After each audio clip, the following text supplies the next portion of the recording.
আসসালামু আলাইকুম, কেমন আছেন সবাই? আশা করি সবাই অনেক ভালো আছেন। স্বাগতম সবাইকে নতুন আরেকটি ভিডিওতে। আমরা অনেক সময় বিভিন্ন ধরনের সফটওয়্যার ইনস্টল করার সময় এই ধরনের সমস্যা দেখতে পাই। তো এই ধরনের সমস্যা কিভাবে সমাধান করবেন তাই দেখাবো আজকের এই ভিডিওতে। তো চলুন কথা না বাড়িয়ে ভিডিওটি শুরু করি।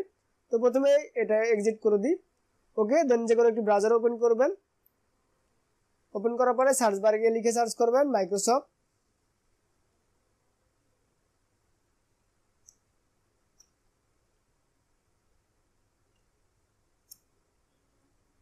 ফ্রেমওয়ার্ক 4.6।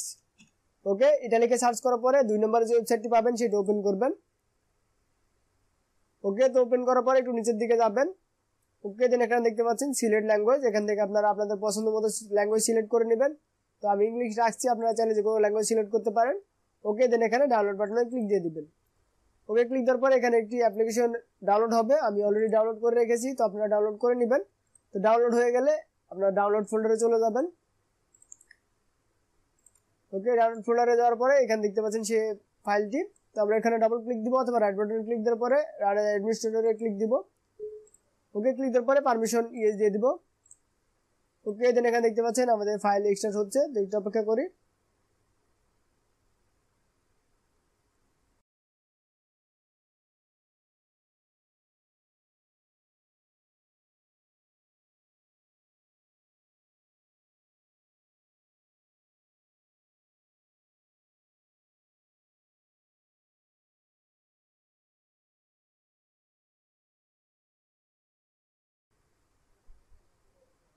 ওকে, দেখতে পাচ্ছেন আমাদের ফাইল এক্সট্রাক্ট কমপ্লিট। তো আমাদের এটা ওপেন হচ্ছে, আমরা ওপেন হওয়া পর্যন্ত অপেক্ষা করি।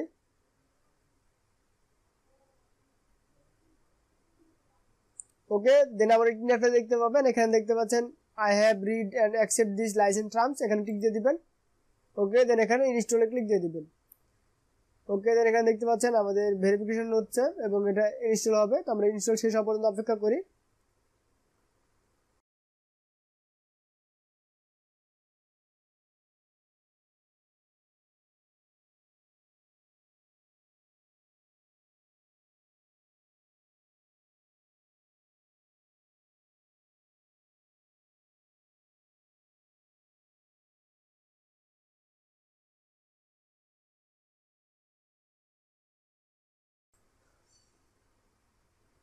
ওকে, তো দেখতে পাচ্ছেন আমাদের ইনস্টল কমপ্লিট হয়ে গেছে। তো এখান থেকে ফিনিশ বাটনে ক্লিক দিয়ে দিবেন। ওকে, দেন পিসিটা একবার রিসেট করবেন, দেন সেই সফটওয়্যারটি ইনস্টল করে দেখবেন। আশা করি আর ওই ধরনের সমস্যা পাবেন না, সব ধরনের সফটওয়্যার ইনস্টল হবে। তো যদি কোনো প্রকার সমস্যা হয়ে থাকে অবশ্যই কমেন্ট করে জানাবেন। তো আজকের ভিডিও পর্যন্তই, দেখা হবে পরবর্তী ভিডিওতে নতুন আরেকটি টপিক নিয়ে। সে পর্যন্ত সবাই সুস্থ থাকবেন, ভালো থাকবেন। আল্লাহ হাফেজ।